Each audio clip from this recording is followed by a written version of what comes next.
കല്യാണിയുടെ കൊലപാതകത്തിൽ അമ്മ സന്ധ്യയ്ക്കെതിരെ കൊലക്കുറ്റം ചുമത്തി. പ്രതി കുറ്റം സമ്മതിച്ചു. കുഞ്ഞിനെ കൊല്ലണമെന്ന ഉദ്ദേശം സന്ധ്യയ്ക്കുണ്ടായിരുന്നുവെന്ന് എഫ്ഐആർ പറയുന്നു. സന്ധ്യയ്ക്ക് മാനസിക പ്രശ്നങ്ങൾ ഉണ്ടായിരുന്നുവെന്ന ആരോപണം കുടുംബം തള്ളിക്കളഞ്ഞു. ഈ പിഞ്ചു കുഞ്ഞുങ്ങളെ കൊല്ലുന്ന എല്ലാ അവളുമാരോടായിട്ട് പറയുകയാണ്, നീയൊക്കെ എന്തിനാണ് ഈ പിഞ്ചു കുഞ്ഞുങ്ങളെ കൊല്ലുന്നത്? നിനക്കൊക്കെ ജീവിക്കാൻ കഴിയില്ല എങ്കിൽ, നിനക്കൊക്കെ ഓരോ പ്രശ്നങ്ങൾ തരണം ചെയ്യാൻ കഴിയില്ലെങ്കിൽ അതൊക്കെ നീയാണ് പോയി ചാവേണ്ടത്. അല്ലാതെ ഈ പിഞ്ചു കുഞ്ഞുങ്ങളെ കൊന്നിട്ട് നിനക്കൊക്കെ എന്ത് ആശ്വാസമാണ് കിട്ടുന്നത്? അത് നിന്റെയൊക്കെ തോന്നിവാസത്തിന് ആ കുഞ്ഞുങ്ങൾ ഒരു തടസ്സമായിട്ട് മാറുമെന്ന് കരുതിയിട്ടാണോ ഈ പിഞ്ചു കുഞ്ഞുങ്ങളെ നീയൊക്കെ വകവരുത്തുന്നത്? ചില ന്യൂസുകളൊക്കെ കേൾക്കുമ്പോൾ ശരിക്കും നമ്മൾ ഞെട്ടിപ്പോവുകയാണ് ചെയ്യുന്നത്. കഴിഞ്ഞ ദിവസം സന്ധ്യ എന്ന് പറയുന്ന ഒരു താടക അതിന്റെ മകളായ 3 വയസ്സ് മാത്രം പ്രായമുള്ള ഒരു പിഞ്ചു കുഞ്ഞിനെ എടുത്ത് പുഴയിലേക്ക് എറിഞ്ഞു കൊന്നിരിക്കുന്നു. ഒരു മനസാക്ഷിക്കുത്തും ഇല്ലാതെ ആ 3 വയസ്സുകാരി എടുത്ത് ആ പുഴയിലേക്ക് ആ അമ്മ തന്നെ എടുത്ത് പുഴയിലേക്ക് എറിഞ്ഞിരിക്കുകയാണ്. ഈ കുട്ടിയുമായി ബന്ധപ്പെട്ടുകൊണ്ട് ഒപ്പം തന്നെ നിങ്ങളുടെ ചില കുടുംബ പ്രശ്നങ്ങളാണ് ഇതിന് കാരണമെന്നാണ് പറയുന്നത്. അത്തരത്തിലുള്ള പ്രശ്നങ്ങൾ എന്തെങ്കിലും ഉണ്ടോ? ഒരു മാസമായിട്ട് ഞാനിവിടെ ഇല്ല. ഞാൻ പിന്നെ ഈ അച്ഛനായിട്ടുള്ളതുകൊണ്ടാണ് ഞാൻ വന്നത്. പിന്നെ എന്തെങ്കിലും കുടുംബ പ്രശ്നങ്ങൾ ഉണ്ടോ എന്നത് എൻ്റെ മൂത്ത മോനാണ് ഇരിക്കുന്നത്. ഇവിടെയുള്ള ഏതെങ്കിലും പിള്ളേരോടോ അല്ലെങ്കിൽ ഇത്രയും അടുത്ത ആൾക്കാർ എടുപ്പില്ലേ, ആരോട് ചോദിച്ചാലും പറഞ്ഞു തരും. ഇന്ന് രാവിലെ കൂടെ കൂടി എനിക്ക് ചായ എടുത്ത് തന്നു, എല്ലാ കാര്യങ്ങളും എടുത്ത് തന്നിട്ട് കൊച്ചിനെ അംഗൻവാടിയിൽ 2 ദിവസമായിട്ട് അച്ഛൻ ആവശ്യമുള്ളതുകൊണ്ട് പോകാറില്ല. ഇന്ന് കൊച്ചിനെ അംഗൻവാടിയിൽ വിടണമെന്ന് പറഞ്ഞ് ഞാനാണ് കൊച്ചിനെ റെഡിയാക്കി, കൊച്ചു പോകണില്ല എന്ന് പറഞ്ഞാൽ ഞാനാണ് റെഡിയാക്കി കൊച്ചിനെ അവിടെ ഇരുത്തിയത്. അപ്പോൾ കൊച്ചിനോട് പറഞ്ഞാൽ പോകണില്ലാന്ന്. ലാസ്റ്റ് എന്നോട് കൊച്ചു പറഞ്ഞാൽ അച്ഛായി കൊണ്ടാക്കാനും പറഞ്ഞിട്ട് ഞാൻ കൊണ്ടാക്കാൻ പോകാണ്ട് ഞാൻ നേരെ ഈ ക്ലെയിമിൻ്റെ ഇതിന് രാവിലെ പോകേണ്ടതുകൊണ്ട് ഞാൻ പോയി. പിന്നെ എന്നോട് ഇന്നലെ ഉച്ചയ്ക്ക് ഇന്ന് തന്നെ ഒരു 11 മണിയായപ്പോൾ എന്നെ വിളിച്ചായിരുന്നു. വിളിച്ചിട്ട് പറഞ്ഞ് കുക്കറിൻ്റെ ഒരു വാഷർ പൊട്ടിപ്പോയിട്ടുണ്ട്, അത് മേടിച്ചുകൊണ്ട് വരുമെന്ന് ചോദിച്ചപ്പോൾ ഞാൻ പറഞ്ഞാൽ ഇന്ന സ്ഥലത്താണ്, ഞാൻ വരട്ടെ എന്ന് പറഞ്ഞു. അത് കഴിഞ്ഞിട്ടാണ് ഇത് സംഭവമൊക്കെ ചെയ്തത്. എന്താണ് ഇന്നലെ സംഭവിച്ചത്? ഇവിടെ ഉണ്ടായിരുന്നോ സമയത്ത്? വീട്ടിൽ നിന്ന് പോകുമ്പോൾ അമ്മ വീട്ടിൽ നിന്ന് പോയെന്ന്. ഞാൻ വീടിൻ്റെ മുകളിൽ ഇരിക്കുമ്പോഴാണ് പോയത്. എന്നോട് പറഞ്ഞൊന്നുമില്ല, ഞാൻ അറിഞ്ഞൊന്നുമില്ല. പോകുന്നത് കണ്ടിരുന്നോ? ഇല്ല. ഒന്നും പറഞ്ഞില്ല പോയിപ്പോ? ഇല്ല. അതിൽ പറയുമ്പോൾ എന്തെങ്കിലും പ്രശ്നങ്ങളൊക്കെ വീട്ടിലുണ്ടാവലുണ്ടോ? ഇല്ല ഇല്ല, ഒന്നും ഉണ്ടാവില്ല.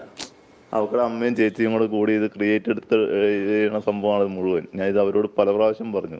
മുൻപ് കുട്ടിയെ ടോർച്ച് കൊണ്ട് മർദ്ദിക്കുകയോ മറ്റോ ചെയ്തിരുന്നു എന്നൊക്കെ കേട്ടിട്ടുണ്ട്. ആരെയാണത്? അത് ഇവനെയും തല്ലി കൊച്ചിനെയും തല്ലി. എന്തിനായിരുന്നു അത്? അത് ഇവിടുന്ന് ഇതുപോലെ ഒരു ദിവസം ഇവിടുന്ന് വിളിച്ചുകൊണ്ട് പോയി. അപ്പോൾ ഇവിടെ നിന്നാണ് ഈ ടോർച്ചും കൊണ്ടുപോയതും ഒരു കത്തി ഇവിടുന്ന് എടുത്തുകൊണ്ട് പോയി. എന്നിട്ടാണ് അവിടെ ചെന്ന് കഴിഞ്ഞപ്പോൾ പിള്ളേരെ ആക്രമിച്ചത്. ആദ്യം ഇവിടുന്ന് വിളിച്ചോണ്ട് പോയി കടയിൽ പോകാമെന്ന് പറഞ്ഞ് വിളിച്ചോണ്ട് പോയിട്ട് അത് ഓട്ടോറിക്ഷ കയറി തിരുവാങ്കുളം വരെ പോയി. തിരുവാങ്കുളം വരെ പോയിട്ട് അവിടെ നിന്ന് പെട്ടെന്ന് ബസ്സിൽ വിളിച്ച് കയറ്റി. എന്നിട്ട് അങ്ങോട്ട് കൊണ്ടുപോയി. പിന്നെ ബസ്സിൽ നിന്ന് ഇറങ്ങാൻ പറ്റില്ലല്ലോ, അങ്ങോട്ട് കൊണ്ടുപോയിട്ട് പിന്നെ ഒരു ഐസ്ക്രീമൊക്കെ വാങ്ങി. ഐസ്ക്രീം വാങ്ങിയിട്ട് ഞങ്ങൾക്ക് ആ ബാത്റൂം കയറി അതിൻ്റെ ഉള്ളിൽ വിഷമൊക്കെ കലക്കി ഞങ്ങൾക്ക് തരാൻ നോക്കി. ഞാൻ എൻ്റെ അനിയത്തിനെ കൊണ്ട് പോകാൻ നോക്കിയപ്പോൾ അതിനെ അമ്മ ടോർച്ചും വെച്ച് തലക്കെട്ടടിച്ച് ഞങ്ങൾ രണ്ടുപേരെ. ഞങ്ങൾ വീടിൻ്റെ പുറകുവശത്തെ കൂടെ ഇറങ്ങി ഓടി. ഞങ്ങൾ അംഗനവാടിയിൽ നിന്ന് കളിച്ച് ചിരിച്ച് കൂട്ടുകാർക്കൊപ്പം കളിച്ച് ചിരിച്ച് അമ്മയോടൊപ്പം വീട്ടിലേക്ക് പോയതാണ് ഈ 3 വയസ്സുകാരിയായ കല്യാണി. അമ്മയുടെ ഒക്കത്തിരുന്നിട്ട് വീട്ടിലേക്ക് പോകുന്ന സന്തോഷത്തിൽ അമ്മയുടെ ഒക്കത്തിരുന്നിട്ട് കളിച്ച് ചിരിച്ചാണ് വീട്ടിലേക്ക് പോയത്. ആ പോയ പോക്കിനാണ് ഈ താടക, അതായത് ഈ അമ്മ എന്ന സന്ധ്യ എന്ന ഈ താടക കുഞ്ഞിനെ കൊണ്ടുവന്ന് പുഴയിലേക്ക് എറിഞ്ഞത്. ശരിക്കും പറഞ്ഞു കഴിഞ്ഞാല് ഒക്കൊന്നും ഒരു മനസാക്ഷി എന്ന് പറഞ്ഞ ഒരു സംഗതി ഇല്ല. ഒരു ജീവൻ പെറ്റ് വളർത്തി ഈ 3 വയസ്സ് വരെ അതിന്റെ കളി ചിരി കൊഞ്ചല് ഒക്കെ കേട്ട് വളർന്ന ആ ഒരു അമ്മ ആ ഒരു മനസാക്ഷി കുത്തും ഇല്ലാതെ എടുത്ത് പുഴയിലേക്ക് എറിയുമ്പോൾ ആ മനസ്സ് ശരിക്കും ആ കുഞ്ഞിനെ എടുത്ത് എറിഞ്ഞിട്ട് ഇവൾക്കും ചാടിക്കൂടായിരുന്നോ? ഇവക്കിപ്പം ഇവക്ക് അറിയാം അതിലേക്ക് ചാടുമ്പോ അവളുടെ ശരീരം നോവും, അവള് മരണപ്പെടും എന്ന് ഇവക്കറിയാം. അതുകൊണ്ട് അവക്ക് ജീവിക്കണം. കുഞ്ഞ് നഷ്ടപ്പെട്ടാലും വേണ്ടിയില്ല, എനിക്ക് ജീവിക്കണം. അതിനു വേണ്ടിയിട്ടാണ്. ഞങ്ങൾ ഒരു കുടുംബമായിട്ടാണ് രാവിലെ വന്നു കഴിയുമ്പോഴത്തേനും നമ്മൾ നമ്മുടെ വീട്ടിലേക്ക് തന്നെ വന്ന് കയറേണ്ട അവസ്ഥയാണ്. പിള്ളേരും വന്ന് അത്രയ്ക്ക് സന്തോഷം. ഇത്തിരി ഫ്രീഡം കൂടുതലുണ്ടായിരുന്നെന്ന് ചോദിച്ചു കഴിഞ്ഞാൽ അത് തന്നെയാണ് ശരിയല്ല. അതുമല്ല ഒരു 8 കുട്ടികൾ വന്ന സമയത്തുണ്ടായിരുന്നു. ഇവര് തമ്മിൽ ഒരു ബോണ്ടിങ് ആണ്. കുട്ടികളിപ്പോൾ സഹിക്ക വയ്യാതെ അവര് കൊച്ചിന് പറഞ്ഞിട്ടില്ല, പല കുട്ടികളോടും പറഞ്ഞിട്ടില്ല കല്യാണിക്ക് ഇങ്ങനെ സംഭവിച്ചു എന്നുള്ളത് പറഞ്ഞിട്ടില്ല. 3:15 ആയപ്പോഴത്തേനും എത്തി. അപ്പം എന്നാന്ന് വെച്ചാൽ നമ്മൾ കൊച്ചിന് ഫുഡ് കൊടുക്കുമായിരുന്നു. ഇപ്പോൾ ഇവിടെ ഇരുന്ന് ഫുഡ് കഴിച്ചോണ്ടിരിക്കുകയായിരുന്നു. അപ്പം അമ്മ അതേ ഇവിടെ വന്നിരുന്നു. കൊച്ചു ഫുഡ് കഴിക്കണയിടം വരെയും വെയിറ്റ് ചെയ്ത് കൊച്ചിനെ കഴിച്ച്. എന്ന് വെച്ചാൽ വൈകുന്നേരം പാല് കുടിച്ചു. അതുപോലെ തന്നെ ഒരു കൊച്ചിൻ്റെ അച്ഛൻ്റെ ബർത്ത്ഡേ ആയിരുന്നു. അപ്പോൾ ലഡു കൊണ്ടു തന്നിട്ടുണ്ടായിരുന്നു. അപ്പോൾ ഈ ലഡുവും കഴിച്ചു, പാലും കുടിച്ചു. അപ്പം നമുക്ക് ഗോതമ്പ് ഉപ്പാവ് വെച്ച് കഴിച്ചില്ല, ഇത് രണ്ടും കൂടെ കഴിച്ച് ആണ് അമ്മയും കുഞ്ഞും ഇവിടെ നിന്ന് ഇറങ്ങിയത്. ഇല്ല ചിരിച്ച മുഖത്തോട് തന്നെ ഇറങ്ങി. നമുക്ക് ഇങ്ങനെയൊരു നമുക്ക് കേൾക്കാൻ പോലും പറ്റൂല അങ്ങനെ ഒരു പെരുമാറ്റത്തിലേക്ക്. എന്തായിരിക്കും അങ്ങനെ പോയത് വീട്ടിലേക്ക്? ഇവൾക്ക് എങ്ങനെ തോന്നി ഇത്രയധികം ക്രൂരതകൾ ചെയ്യാൻ?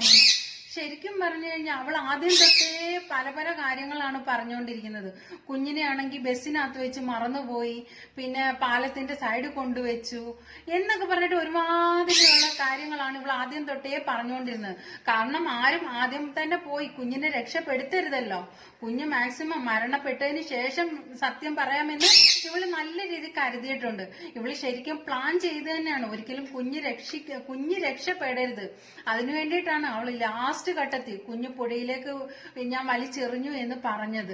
ഇവളുടെ വീട്ടുകാർ പറയുന്നുണ്ട് ഇവളും ഹസ്ബൻഡും തമ്മിൽ അല്ലറ ചില്ലറ പ്രശ്നങ്ങളൊക്കെ ഉണ്ടായിരുന്നു എന്ന്. എന്ത് പ്രശ്നം ഉണ്ടെങ്കിലും ഹസ്ബൻഡുമായിട്ട് പ്രശ്നം ഉണ്ടെങ്കിൽ ഈ മക്കളോടാണ് തീർക്കേണ്ടത്. അത്രയ്ക്ക് ജീവിക്കാൻ കഴിയില്ലെങ്കിൽ ഇവളല്ലേ പോയി ചാടേണ്ടിയിരുന്നത്, അല്ലാതെ പിഞ്ചു കുഞ്ഞുങ്ങളെയാണോ ഈ കൊലയ്ക്ക് കൊടുക്കേണ്ടിയിരുന്നത്? ഇവിടുന്ന് വന്നപ്പോ തുടങ്ങി കൊച്ചന്തി ഇരുട്ടത്തം കയറി വന്നതോ, 7 മണി കഴിഞ്ഞല്ല. അപ്പൊ ഞാൻ പറഞ്ഞു കൊച്ചന്തി എന്ന് ചോദിച്ചു. മിണ്ടൂല. ഇവിടെ കയറി വന്നപ്പോൾ അച്ഛൻ ഇവിടെ ഇരിപ്പുണ്ട്. അച്ഛനെ ചോദിച്ചു, മിണ്ടൂല. മോളും ഉണ്ട്. ചോദിച്ചിട്ട് പറയണില്ല, ഒരു കൂസലും ഇല്ല. കൊച്ചൻ്റെ അച്ഛൻ ചോദിച്ചു പറയുന്നുണ്ട്, കൊച്ച് വണ്ടിയിൽ വെച്ച് കൊച്ചങ്ങടെ പോയെന്ന് കണ്ടില്ല, അങ്ങനെ പറഞ്ഞവള്. വരും, എന്തെങ്കിലുമൊക്കെ പൈസയൊക്കെ മതി, വേറെ ഒന്നും വേണ്ട. അപ്പം ഞങ്ങൾ എന്തെങ്കിലും പൈസ എന്തെങ്കിലും വേണ്ടി കൊടുക്കും. എപ്പോഴും ഇല്ല, മാസത്തിലൊക്കെ. അങ്ങനെ ദേഷ്യം വരും. ദേഷ്യം വന്നാൽ ഭയങ്കര ഇതാണ്, അല്ലാണ്ട് വേറെ കുഴപ്പമൊന്നുമില്ല. ഇല്ല, അത് അങ്ങനെ കുഴപ്പമൊന്നുമില്ല. എന്തെങ്കിലും കാര്യത്തിൽ ഡോക്ടറെ കാണിക്കുന്നതിലും ചെയ്തായിരുന്നു? ഞങ്ങൾ ഈ ഇതിന് ഇനി ഇവിടെ ഇങ്ങോട്ട് വിടുന്നത് പിള്ളേരെ ഇവിടെ അടുത്താക്കിക്കൊണ്ട് ഞങ്ങൾക്ക് അങ്ങനെ പോകാൻ പറ്റൂല. അതുകൊണ്ട് ഇവിടെ ഡോക്ടറെ കാണിക്കണമെന്ന് പറഞ്ഞു. ദേഷ്യപ്പെടണാറിനോണ്ട് എന്തെങ്കിലും പറഞ്ഞാൽ അവള് ദേഷ്യപ്പെട്ട് ഭയങ്കര ഇതാണ് അമ്മോടൊക്കെ. ഇവിടെ അങ്ങനെയൊന്നും ഉണ്ടായില്ല, അത്രയും കുഴപ്പമില്ല. ഇത് ഭർത്താവ് ഇത്തിരി കുടിക്കുകയൊക്കെ ചെയ്യും. പിന്നെ ഈ തല്ലും വഴക്കും എന്തെങ്കിലും പറയുമ്പോൾ അങ്ങനെ ഉള്ള ഇതാണ്. അവൻ സ്നേഹത്തിലല്ല. അവൾക്ക് ഈ കുഞ്ഞിനെ വേണ്ടെങ്കിൽ അതിനെ ആർക്കെങ്കിലും കൊടുത്തുകൂടായിരുന്നോ? അതിനെ ആരെങ്കിലും പൊന്നുപോലെ നോക്കിയേനെ. ഇവളാണെങ്കിൽ എന്താ പറയാ, അതിന്റെ ആയുസെത്താതെ അതിനെ കൊലപ്പെടുത്തി. ഇവള് ഇപ്പോഴല്ല, അവള് മുന്നേ ഇതുപോലെ ചെയ്തിട്ടുണ്ട്. ആ 2 കുഞ്ഞുങ്ങളുണ്ട്, ആ 2 പേരെ ഇവള് കൊലപ്പെടുത്താൻ മുൻപ് ശ്രമിച്ചിരുന്നു. ഐസ്ക്രീമിൽ വിഷം കലക്കി കൊടുത്തും ടോർച്ച് വെച്ചിട്ട് തലയ്ക്ക് അടിച്ചും ഒക്കെ ഈ കുഞ്ഞുങ്ങളെ മുന്നേ കൊലപ്പെടുത്താൻ ശ്രമിച്ചിരുന്നു. അന്നേ വീട്ടുകാർ ശ്രദ്ധിക്കണമായിരുന്നു. ഇവൾ ഇന്നല്ലെങ്കിൽ നാളെ ഈ കുഞ്ഞുങ്ങളെ വകവരുത്തുമെന്ന് ആ വീട്ടുകാർ മനസ്സിലാക്കണമായിരുന്നു. അതൊന്നും ചെയ്യാതിരുന്നത് കൊണ്ട് ആ പിഞ്ചു കുഞ്ഞിന്റെ ജീവനാണ് നഷ്ടപ്പെട്ടത്. ഒരു കള്ളത്തരമോ കാപട്യമോ ഇല്ലാത്ത പിഞ്ചു കുഞ്ഞുങ്ങളെയാണ് ഇങ്ങനെ കൊലപ്പെടുത്തുന്നത്. ശരിക്കും പറഞ്ഞു കഴിഞ്ഞാൽ ഇവളുമാരുടെ ബാക്ക്ഗ്രൗണ്ട് നല്ല രീതിയിൽ അന്വേഷിക്കേണ്ടിയിരിക്കുന്നു. കാരണം ഇവളുമാർക്ക് ഈ കുഞ്ഞുങ്ങളെ നഷ്ടപ്പെടുത്തിയിട്ട് ഇവളുമാർക്ക് മറ്റെന്തോ കാര്യം നല്ല രീതിയിൽ സാധിക്കാനുണ്ട്. അതുകൊണ്ടാണ് ഈ പിഞ്ചു കുഞ്ഞുങ്ങളെ ഇങ്ങനെയൊക്കെ ഉപദ്രവിച്ച് കൊലപ്പെടുത്തുന്നത്.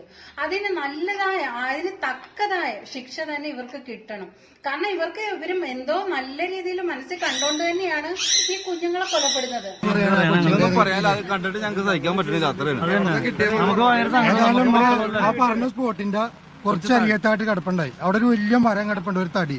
ആ തടിയുടെ ഇടയിൽ ഇങ്ങനെ നിന്നപ്പോ അപ്പൊ എനിക്ക് തോന്നി ഏകദേശം ആ തടിയുടെ അടുത്തുണ്ടാവും. കുറച്ച് ബാക്കൊക്കെ വലിഞ്ഞു പോയപ്പോ കാലുമ്പോ തടഞ്ഞു.